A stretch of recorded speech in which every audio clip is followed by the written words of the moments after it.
Assalamualaikum warahmatullahi wabarakatuh. Bismillahirrahmanirrahim. Nahmaduhu wa nusalli wa nusallimu ala rasulihil karim wa ala alihi wa sahbihi ajma'in, amma ba'd. Hadirin bapak-bapak sekalian, kita akan mulai majelis tafsir pada sore hari ini. Kita mulai dengan bacaan Ummul Kitab. Semoga kita selalu diberi keistiqomahan di dalam agama Islam ini, bahkan kita wariskan kepada anak cucu kita sampai hari kiamat. Amin Allahumma amin. Ala hadhin niyah wa ala kulli niyatin salihah. Al-Fatihah. A'udzu billahi minasyaitonir rajim. Bismillahirrahmanirrahim. Alhamdulillahi rabbil alamin arrahmanir rahim maliki yaumiddin iyyaka na'budu wa iyyaka nasta'in ihdinas siratal mustaqim siratal ladzina an'amta 'alaihim ghairil maghdubi 'alaihim waladdallin. Baik, kita setelah sampai pada ayat 89, surat Al-Baqarah ayat 89. A'udzu billahi minasy syaithanir rajim.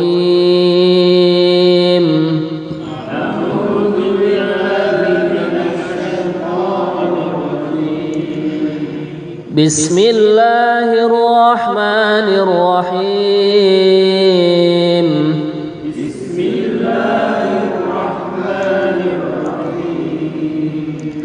Walamma ja'ahum kitabun min 'indillahi musaddiqun lima ma'ahum. Walamma ja'ahum kitabun min 'indillahi musaddiqun lima ma'ahum wa kanu min qablu yastaftihuna 'alal ladzina kafaru. Musaddiqun lima ma'ahum wa kanu min qablu yastaftihuna 'alal ladzina kafaru. Falamma ja'ahum ma 'arafu kafaru bihi.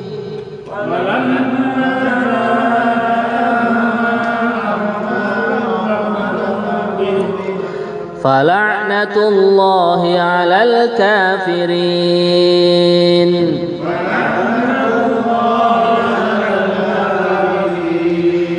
Bi'sa mashtaraw bihi anfusahum an yakfuru.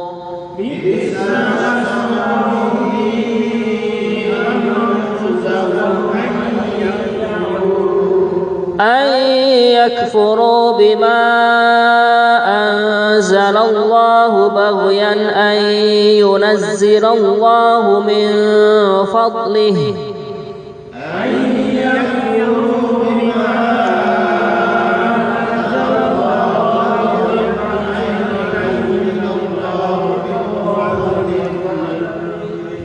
أن ينزل الله من فضله على من يشاء من عباده.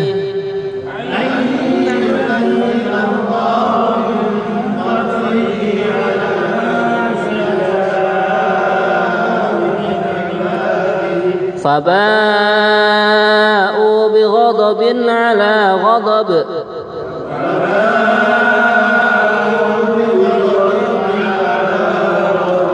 وللكافرين عذاب مهين.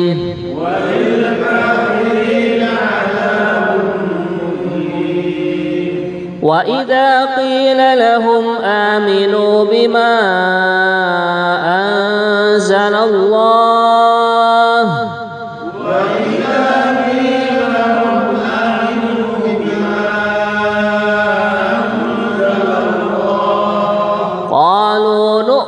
بما أنزل علينا ويكفرون بما وراءه.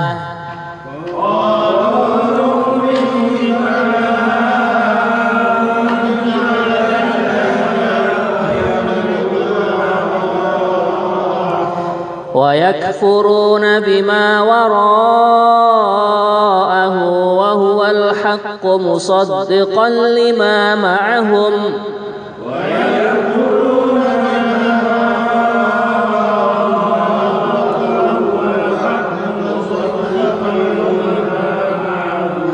قل فلم تقتلون أنبياء الله من قبل إن كنتم مؤمنين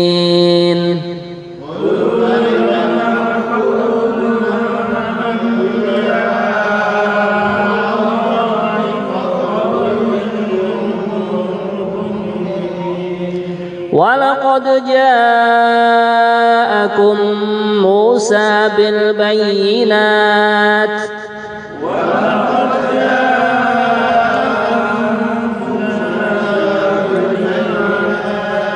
ثم اتخذتم العجل من بعده وأنتم ظالمون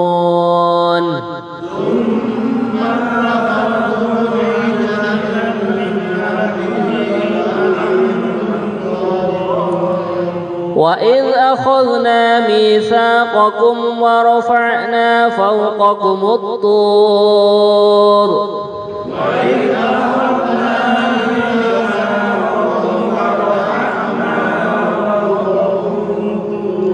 خذوا ما آتيناكم بقوة واسمعوا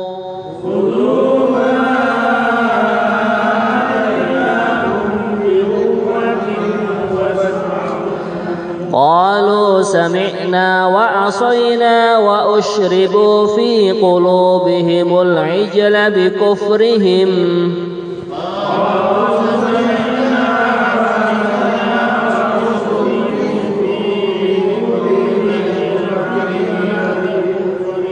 قل بئس ما يأمركم به إيمانكم إن كنتم مؤمنين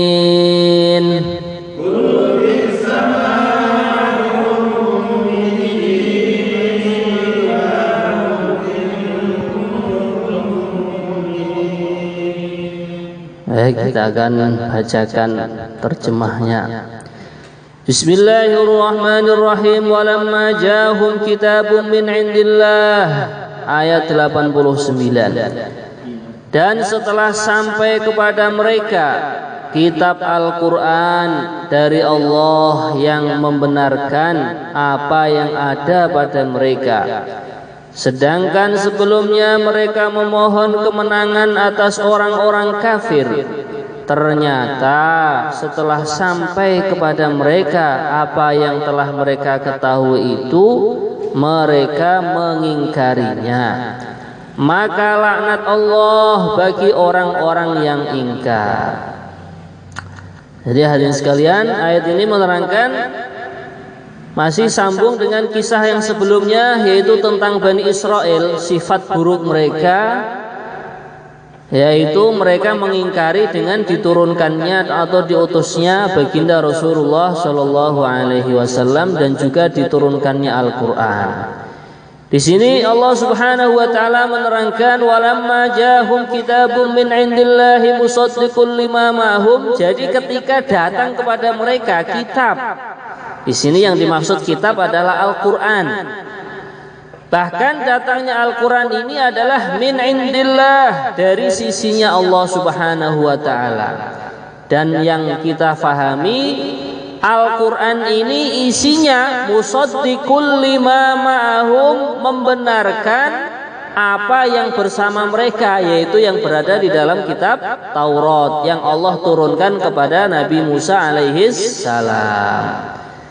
Maka hadirin sekalian, wa kanu min qablu yastaftihuna 'alal ladzina kafaru. Ini maksudnya adalah dulu orang-orang Yahudi, kalau mereka terjadi perperangan antara suku mereka atau dengan desa yang lain, dengan kampung yang lain, itu orang yang beragama Yahudi dari keturunannya Bani Israel itu minta tolong, yastaftihuna 'alal ladzina kafaru, minta tolong. Mereka tahu Di dalam kitab Taurat itu sudah diterangkan nanti di akhir zaman ada nabi yang bernama Muhammad, nama lainnya adalah Ahmad. Kemudian nabi ini adalah membawa berkah yang luar biasa. Lah itu orang-orang Yahudi kalau terjadi pertempuran antara mereka dengan kampung lain atau dengan suku yang lain, mereka itu istilahnya apa? Ngalap berkahnya itu minta tolongnya kepada Allah dengan wasilahnya baginda Nabi. Ya Allah, dengan berkahnya Nabi akhir zaman yang Engkau akan utus nanti, Engkau berikan kemenangan kepada kami. Bahkan sebagian di dalam kitab tafsir diterangkan kalau mereka terjadi kesulitan-kesulitan, sulit rezekinya, sumpek hatinya, mereka itu tawasulnya itu kepada baginda Nabi Muhammad. Lah anehnya setelah turunnya baginda Nabi Muhammad, setelah diutusnya Nabi Muhammad dengan membawa Al-Qur'an, maka malah mereka dikatakan di sini falamma ja'ahum ma'arafu kafaru bih, ketika Nabi sudah datang malah mereka mengingkari. Inilah karena mereka tidak mau istilahnya apa ya, komitmen ya dengan isinya Taurat gitu. Kafaru bihi fala'natullahi 'alal kafirin, maka laknatnya Allah akan tertimpa kepada orang-orang yang ingkar atau kufur kepada Allah. Jadi mereka itu sebenarnya sudah tahu, bahkan di dalam tafsir yang lain itu diceritakan orang yang paling hafal dengan ciri-ciri dan sifat-sifatnya baginda Nabi Muhammad itu adalah orang Yahudi sebelum diutusnya baginda Rasulullah SAW. Tapi anehnya ketika mereka diturunkan baginda Nabi, mereka tidak mau iman kepadanya. Mereka banyak alasan lah, seperti yang pernah kita sampaikan, kenapa kok Nabi akhir zaman itu bukan dari kaum kami, dari Bani Israel, malah dari Bani Ismail. Mereka mengatakan ini Muhammad itu diutus bukan untuk kami orang Yahudi, tapi untuk orang-orang Mekah saja. Pokoknya banyak alasan. Sebagian mereka mengatakan kenapa kok dari suku Quraisy bukan dari suku bangsa kami. Ya, akhirnya pada dasarnya mereka tidak mau iman.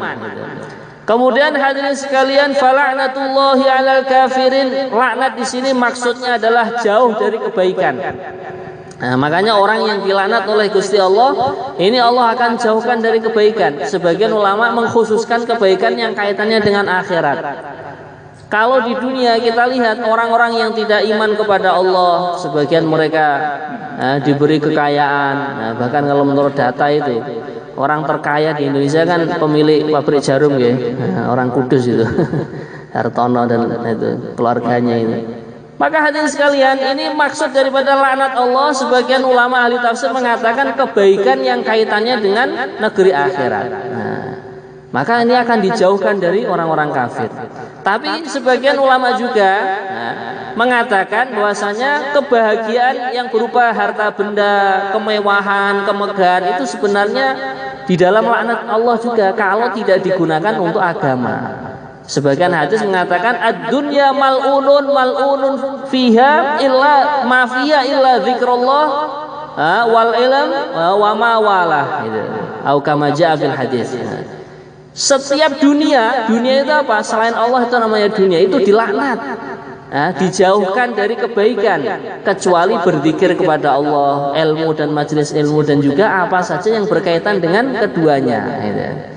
Nah, makanya kalau kita diberikan kenikmatan-kenikmatan berupa harta, jabatan, pangkat dan lain sebagainya atau kelebihan-kelebihan, ini supaya keluar daripada laknatnya Allah, supaya keluar dari dijauhkan dari kebaikan di akhirat. Ini semua fasilitas yang Allah berikan kepada kita, kita gunakan untuk agama, untuk majelis zikir, majelis ilmu dan lain sebagainya. Kemudian hadirin sekalian, ayat yang berikutnya, bi'sa mashtarau bihi anfusahum ayyakfuru bima anzalallah. Ayat 90 yang artinya sangatlah buruk perbuatan mereka menjual dirinya dengan mengingkari apa yang diturunkan Allah karena dengki bahwa Allah menurunkan karunia-Nya kepada siapa yang Dia kehendaki di antara hamba-hambanya. Karena itulah mereka menanggung kemurkaan demi kemurkaan, dan kepada orang-orang kafir ditimpakan azab yang menghinakan. Maka hadirin sekalian, setelah mereka mengingkari isinya Al-Quran, mengingkari diutusnya baginda Nabi, Allah berfirman kepada mereka, bi'sa mashtarau bihi anfusahum, sangat buruk perbuatan mereka itu. Mereka rela demi ego mereka. Kalau bahasa kita, egonya mereka mengatakan, kenapa Nabi akhir zaman kok dari Bani Ismail bukan dari Bani Israel. Nah, akhirnya mereka merelakan, mengingkari diutusnya baginda Nabi, diturunkan Al-Quran karena demi menjaga harga diri mereka, yaitu dari kalangan Bani Israel. Ayakuru bima anzalallahu bagya, karena mereka bagian karena hasad. Nah, di sini makna bagian adalah hasad, dengki. Dengki itu ya napa? Boten trimo kalau yang mendapatkan nikmat orang lain. Nah, maka ini sifat yang harus kita hilangkan. Ya. Namanya rezeki, baik berupa jabatan, baik berupa harta, baik berupa kenikmatan apapun, itu sudah ada tulisannya. Justru malah kalau kita melihat saudara kita, teman kita mendapatkan kenikmatan, kita syukur.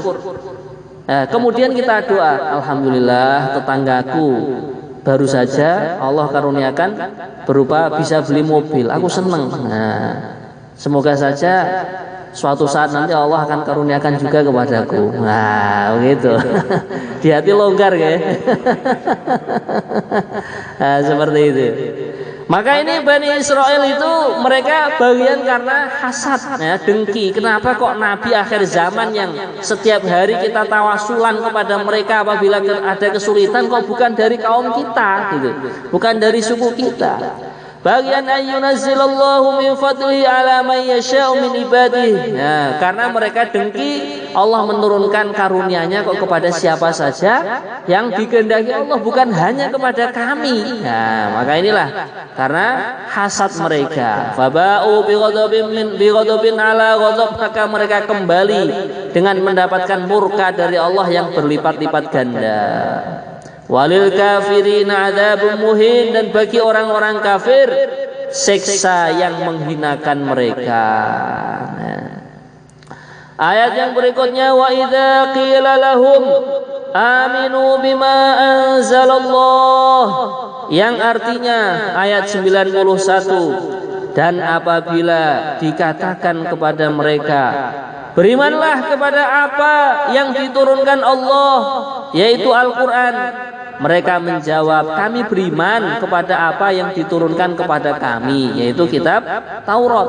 Dan mereka ingkar kepada apa yang setelahnya, padahal Al-Quran itu adalah yang hak, yang membenarkan apa yang ada pada mereka, yaitu Taurat. Katakanlah wahai Muhammad, mengapa kamu dahulu membunuh nabi-nabi Allah jika kamu orang-orang yang beriman. Nah, jadi istilahnya ini, ayat ini isinya itu bahasa Jawanya apa? Meleh-melehake. Nah, diwelehke kalih Gusti Allah tiang-tiang Bani Israil niku. Nah, niki maksudnya mengatakan, wa idza qila lahum aminu bima anzalallah, kalau kalian semua iman kepada kitab yang Allah sudah turunkan kepada kalian, yaitu berupa Taurat. Ya. Qalu, mereka mengatakan, nah, kalian semua imanlah dengan apa yang sudah diturunkan Allah berupa Al-Quran dan juga Taurat dan lain sebagainya. Mereka mengatakan kami beriman kepada kitab kami saja, nggak mau iman kepada yang diturunkan kepada Muhammad. Nah. Loh, kalau kalian semua iman kepada Taurat, nah, padahal di Taurat di situ sudah dijelaskan secara detail bagaimana Nabi akhir zaman yang bernama Nabi Muhammad nanti akan diberi wahyu, diberi kitab namanya Al-Quran. Lah kenapa kok kalian itu tidak beriman? Gitu, dioleh-oleh oleh Gusti Allah, wa yakfuruna bima wara'ahu wal haqqu musaddiqan lima ma'hum, sedangkan Al-Quran itu sendiri isinya juga termasuk membenarkan apa yang berada di dalam Taurat, gitu. Nah, sekarang ditantang sama Allah Subhanahu wa taala, sudah begini Muhammad, kalau kalian itu orang-orang Yahudi itu kok berkata seperti itu, kalian Muhammad kamu katakan kepada mereka, lah kalau kalian itu katanya iman kepada Taurat, kenapa kalian membunuh para nabi yang diturunkan kepada kalian? Nah, sedangkan di dalam kitab Taurat juga ada larangan membunuh orang. apalagi para nabi dan para rasul. Sedangkan perbuatan membunuh nabi itu sudah terjadi di kalangan Bani Israel. Kalian bilangnya kami nggak mau iman kepada Al-Quran, kami iman kepada Taurat. Nah, kalau di dalam Taurat itu ada larangan membunuh, kenapa kalian membunuh orang, bahkan membunuh nabi? Kul falimata qatuluna anbiya Allah. Nah, min qablu in kuntum mu'minin, kalau memang kalian semua adalah orang-orang beriman. Maka inilah salah satu sifat dari Bani Israel. Mereka itu mengamalkan agama itu sesuai nafsu mereka. Nah, tidak sesuai perintah Allah Subhanahu wa taala. Perintah-perintah yang sesuai dengan hawa nafsu mereka itu mereka kerjakan, mereka amalkan. Perintah-perintah Allah isinya Taurat yang tidak sesuai dengan hawa nafsu mereka, tidak sesuai kesenangan mereka, mereka tidak mengamalkannya, bahkan mereka mengingkarinya. Maka ini sifat yang tidak baik dan sudah sering kita sampaikan. Apabila datang perintah Allah, masuk akal, tidak masuk akal, senang atau tidak senang, berat atau ringan, nah, kita niat untuk mengerjakan dan mengamalkannya. Apabila kita belum kuat mengamalkannya, kita bertobat kepada Allah, minta ampun kepada Allah, beristighfar kepada Allah Subhanahu wa taala. Maka inilah hadirin sekalian, sifatnya Bani Israil sudah diterangkan. Kemudian walaqad ja'akum Musa bil bayyinat tsumma attakhadhtumul ijla min ba'dihi wa antum zalimun.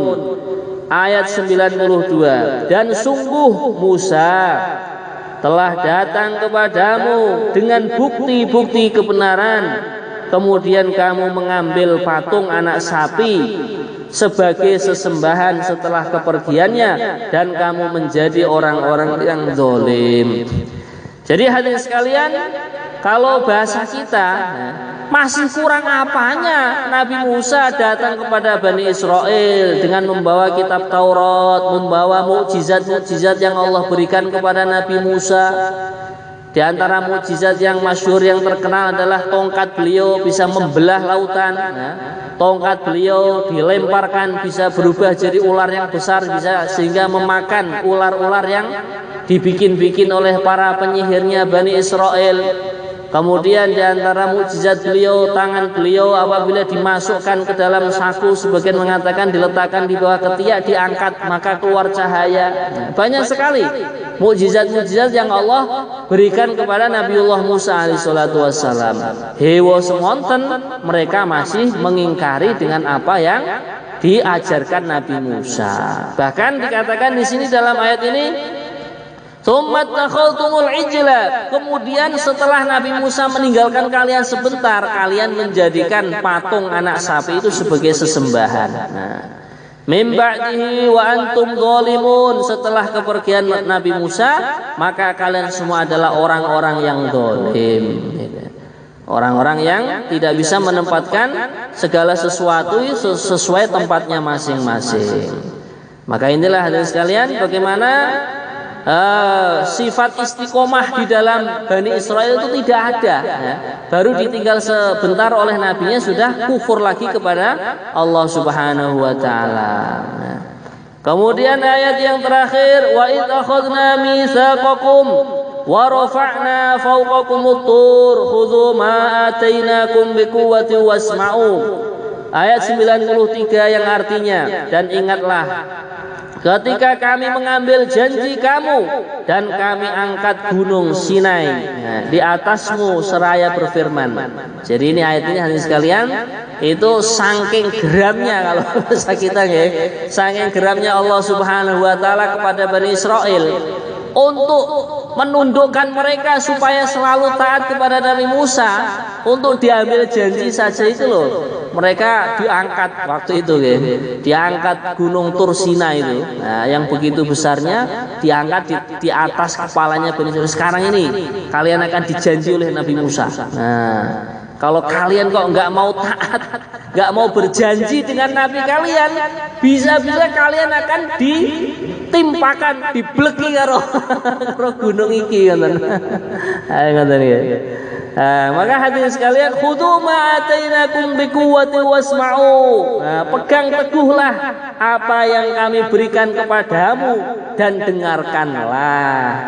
Mereka menjawab, kami mendengarkan tetapi kami tidak menaatinya. Nah ini sifatnya Bani Israil itu sudah dijanji untuk taat kepada nabinya Nabi Musa, sudah diangkatkan gunung, hewa semoton tidak mau taat. Ya kami dengarkan, tapi kamu nggak akan mentaatinya, tidak akan kami jalankan itu. Ini saking belingnya Bani Israil. Nah, kemudian hadirin sekalian, wa usyribu fi qulubihimul ijla bi kufrihim, dan diresapkanlah ke dalam hati mereka itu kecintaan menyembah patung anak sapi karena kekafiran mereka. Katakanlah sangatlah buruk apa yang diperintahkan oleh kepercayaanmu kepadamu jika kamu orang-orang beriman. Nah, di sini ahli tafsir mengatakan penyebabnya mereka itu kok tidak mau taat kepada Nabi Musa, padahal gunung Tursina sudah diangkat di atas kepala mereka. Mereka disuruh berjanji untuk mendengarkan dan menaatinya, malah mereka pun masih ngengkel. Saya hanya mendengar tapi tidak mau taat. Nah, ini sebabnya apa? Wa usyribu fi qulubihimul ijla bi kufrihim. Jadi kecintaan mereka terhadap menyembah patung. Nah, kalau kita itu kecintaan kita terhadap dunia, kecintaan kita kepada syahwat, kecintaan kita kepada selain agama itu sudah meresap, sudah menguasai hati. Sehingga apa? Diajak untuk taat kepada Allah sulit sekali. Maka Sayyidina Umar ibn Khattab beliau mengatakan di dalam nasihat beliau, hubbud dunya ra'su kulli khati'atin. Cinta kepada dunia adalah merupakan pangkal dari setiap kesalahan, pangkal dari setiap keburukan, pangkal dari setiap kemaksiatan. Nah, ini seperti yang dikatakan di sini, mereka begitu dahsyatnya Allah menasihati mereka, mendatangkan mukjizat-mukjizat yang dititipkan kepada Nabi Musa, masih saja mereka tidak taat kepada Allah. Itu asbabnya adalah wa usyribu fi qulubihimul ijla bi kufrihim. Karena mereka sudah dikuasai kecintaan mereka terhadap menyembah berhala. Nah, sekarang ini mungkin orang-orang Islam itu sudah tidak ada menyembah berhala. Nah, berhalanya itu bukan patung, berhalanya itu rupiah, berhalanya itu toko, berhalanya itu sawah, berhalanya itu keluarganya sendiri, nah, sehingga lupa dengan perintah Allah Subhanahu wa taala. Maka hadirin sekalian, inilah bagaimana kisahnya Bani Israil. Keburukan-keburukan atau sifat-sifat yang kurang baik dalam diri mereka yang menjadikan mereka tidak mau mentaati perintah Allah Subhanahu wa taala, yang menjadikan mereka tidak mentaati apa yang sudah diturunkan kepada Nabi Musa. Dan juga diantaranya adalah mereka mengamalkan isinya Taurat hanya yang sesuai hawa nafsu mereka saja. Nah, ini sifat-sifat seperti ini hendaknya kita hilangkan. Di antaranya tadi sudah disebutkan egois dan lain sebagainya, ya, atau fanatik kepada sukunya. Nah, kalau fanatik kepada agama Islam itu justru malah diperintahkan oleh Allah Subhanahu wa taala, ya ayyuhalladzina amanu dkhulu fis silmi kafah. Wahai orang-orang yang beriman, kalian masuklah di dalam agama Islam itu secara keseluruhan. Mulai dari tertib motong rambut sampai motong kuku. Wah, ini kita sesuaikan bagaimana Islam mengajarkan, bagaimana sunnah-sunnah baginda Nabi, bagaimana adab-adab dan sopan santun yang sudah diajarkan oleh baginda Rasulullah Sallallahu Alaihi Wasallam. Nah, maka dengan adanya majelis-majelis ilmu seperti inilah kita gunakan sebagai sarana untuk meningkatkan agama kita, insyaallah, ya. Kurang lebihnya mohon maaf. Mungkin sebelum ditutup ada yang bertanya, silahkan. Nggih, monggo. Nggih.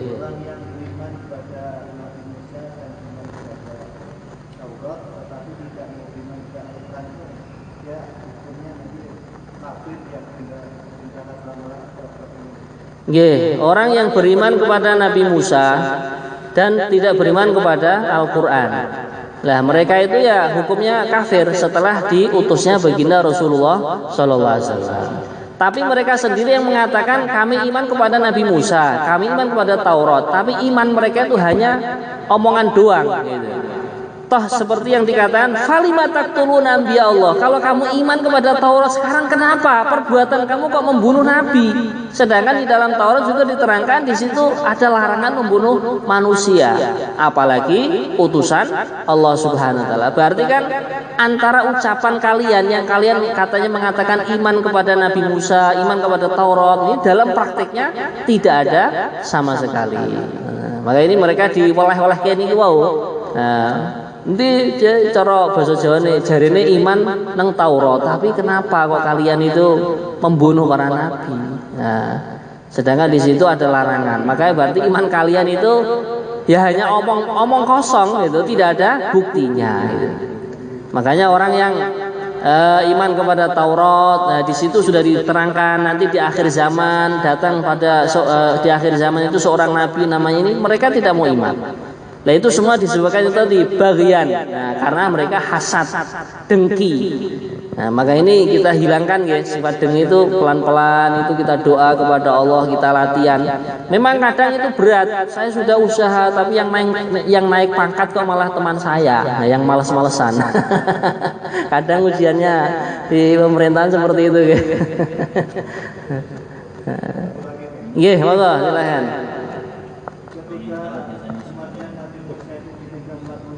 Nggih.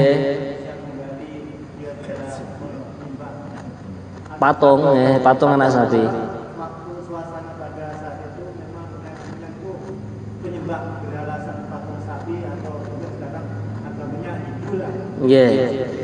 Kalau zamannya Bani Israel ya, Bani Israel kan ya kalau sekarang itu ya sekitar Jordan, Syria, Palestina, ya, daerah Syam sana ya. Nah itu waktu itu sudah diturunkan Nabi Musa. Tentunya mereka ya ada yang iman kepada Nabi Musa, ada yang tidak iman. Nah ini orang-orang yang katanya iman kepada Nabi Musa saja ditinggal sebentar, mereka itu sudah kafir lagi. Jadi mereka sebenarnya sudah iman kepada Nabi Musa, sudah menyembah Allah Subhanahu wa taala. Cuman mereka kurang istiqomah gitu aja. Nah, makanya iman kita supaya istiqomah kan ya ayyuhalladzina amanu taqullaha wa kunu ma'as-shadiqin. Wahai orang-orang beriman, kalian setelah beriman jagalah iman kalian dengan cara takwa kepada Allah. Lah takwa kepada Allah ya ngaji, kemudian belajar ilmu agama supaya kita mengetahui ini larangan Allah saya tinggalkan, ini perintah Allah aku kerjakan. Kemudian ada lagi wakunu ma'as-shadiqin, dan kalian selalulah bersama orang-orang yang mantap imannya. Kita perlu Pak memang kumpul dalam majelis ilmu, majelis zikir. Kalau orang tabligh itu majelis bayan ya. Kita berkumpul dengan orang-orang yang Allah berikan sifat istiqomah di antara mereka supaya apa? Menjaga iman kita sendiri. Nah ini Bani Israel aja begitu ditinggal Nabi Musa sebentar langsung kembali lagi murtad. Nah, bahasa kita murtad, menyembah patung anak sapi gitu. Ya, kalau mereka itu sebenarnya sudah menyembah Allah, cuman ketika ditinggal Nabi Musa menjadi murtad. Lah nenek moyang kita di Jawa bagaimana? Ya wallahu alam. Nah, riwayatnya bagaimana kita belum tahu.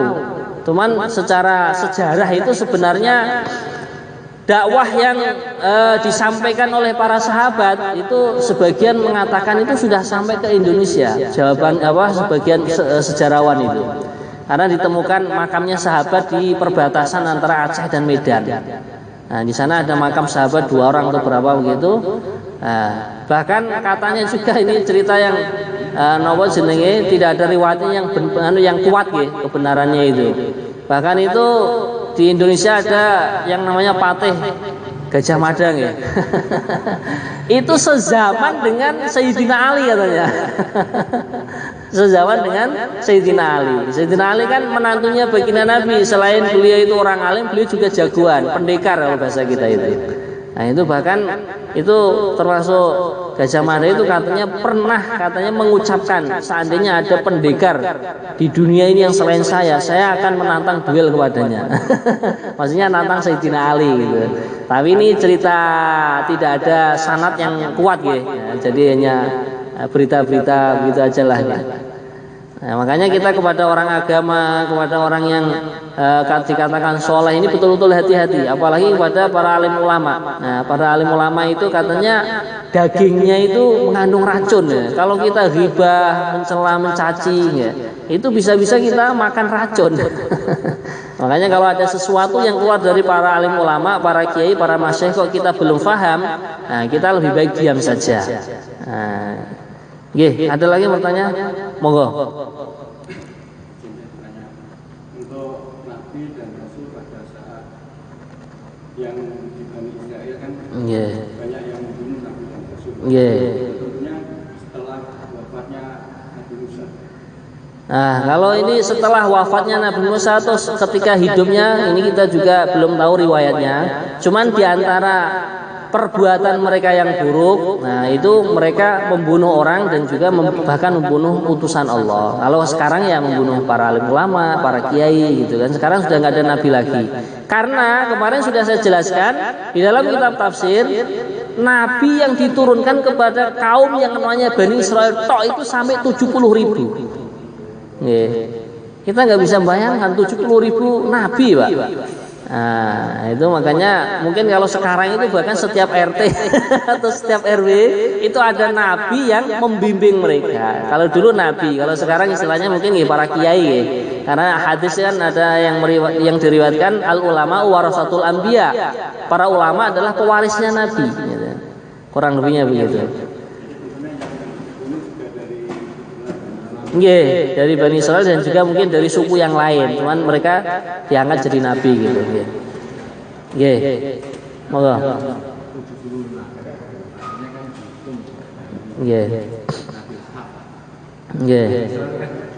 Dari keturunan Bani Ishaq.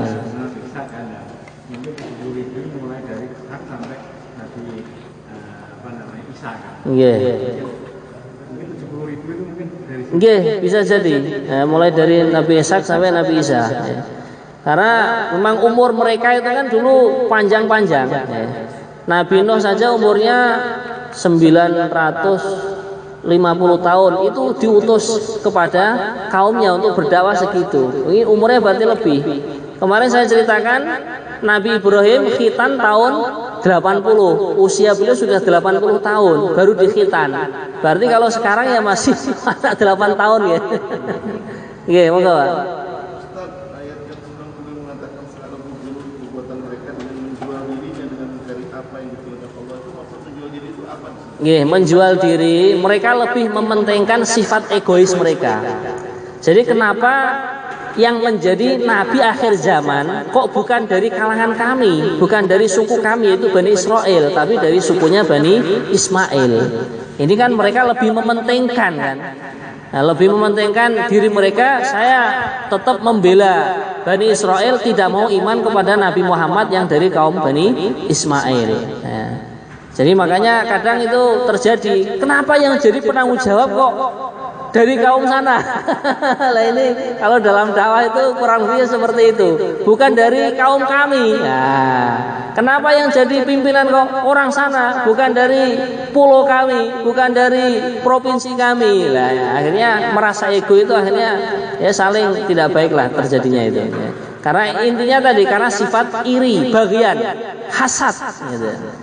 Kurang lebihnya begitu. Nah, makanya kita itu sebagai umat selagi ada pimpinannya, ada orang yang membimbing kita ya dari siapa saja yang penting mereka mengajak kepada kebaikan, kita tetap sami'na wa ata'na. Tapi kalau mengajaknya sudah pada kemaksiatan, lah ini ada hadis yang menerangkan la ta'ata li makhluqin fi maksiatil khaliq. Tidak boleh kita mentaati makhluk manapun untuk bermaksiat atau durhaka kepada Sang Maha Pencipta yaitu Allah Subhanahu wa taala.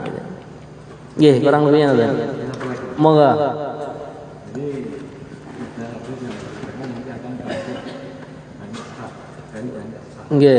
Apakah ini termasuk Bani Israil itu atau Bani Israil? Nabi Isa ini punya selain Nabi Yakub. Nanti kan ada kebangkitan mendakwakan agama. Mereka sangat sakit sekali. Mungkin saja kan termasuk Nabi Isa Al-Masih Itu kan itu kalau kita runtut itu kan dari Bani Israil juga. Bisa jadi ini hadis ini menerangkan tentang kebangkitan sebelum kiamat nanti. Nah, ini Nabi Isa nanti kan memang dalam hadis asyratus saah itu nanti Allah akan turunkan dari langit. Saat ini memang masih wallahu alam di mana tempatnya. Karena ketika Nabi Isa mau dibunuh sama kaumnya, nah itu sama Allah diangkat. Kemudian ada kaumnya Nabi Isa atau kalau sekarang itu ajudannya ya. Atau sekarang kalau di kalangan pesantren itu khotimnya Nabi Isa yang waktu itu kaumnya yang mau membunuh memandang ini Nabi Isa. Jadi seakan-akan apa? Disulap ya, disulap. Nah, diserupakan gitu. Nah, mungkin saja hadis yang menerangkan nanti di akhir zaman kalau ada kebangkitan dari Bani Israel ya mungkin saja Nabi Isa ini. Bani Ishak ya. Iya.